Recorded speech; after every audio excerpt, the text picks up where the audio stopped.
Bodily fluids ते पीडितांच्या बॉडीतून samples घेणे किंवा तिथं असणे अपेक्षित आहे मेडिकल लिगल ॲस्पेक्टला.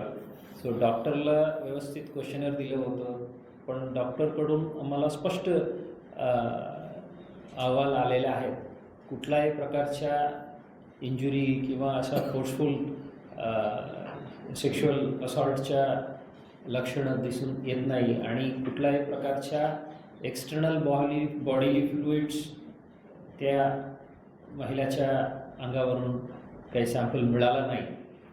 आणि जे आरोपी म्हणून यांनी 4 नाव दिलं होतं त्यांचंही मेडिकल केलं होतं.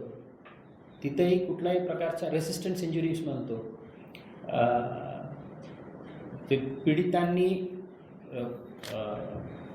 स्वतःला वाचवण्यासाठी काही रेसिस्टन्स असेल, त्यातून आरोपीवर जे काही असा स्क्रॅच मार्क्स असेल किंवा अशा कुठल्याही प्रकारच्या इंजुरीज फ्रेश इंजुरीज काही मिळून आला नाही. तेही डॉक्टरनी आम्हाला स्पष्टपणे अहवाल दिलं होतं.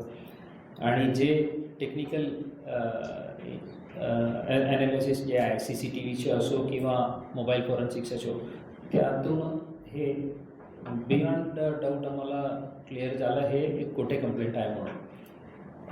आता कोणी येऊन अशा कंप्लेंट दिलं तर कुठल्याही प्रकारचा विचार न करता गुन्हे दाखल करून ते 4 जणांना विक्टिमाइज करण्याऐवजी असं सखोल चौकशी करून हे चांगल्या पद्धतीने काम केलेलं आहे. त्याबद्दल मी टीमला अभिनंदन करतो. आणि अशा कोणी खोटे गुन्हे दाखल करण्याचा प्रयत्न केला तर त्यांच्याविरुद्ध व्यवस्थित कलमान्वये गुन्हे दाखल होणार आहे हेही मेसेज जाणे आवश्यकता आहे. ते आपल्या मार्फत सर्वांना कळवू इच्छितो. धन्यवाद.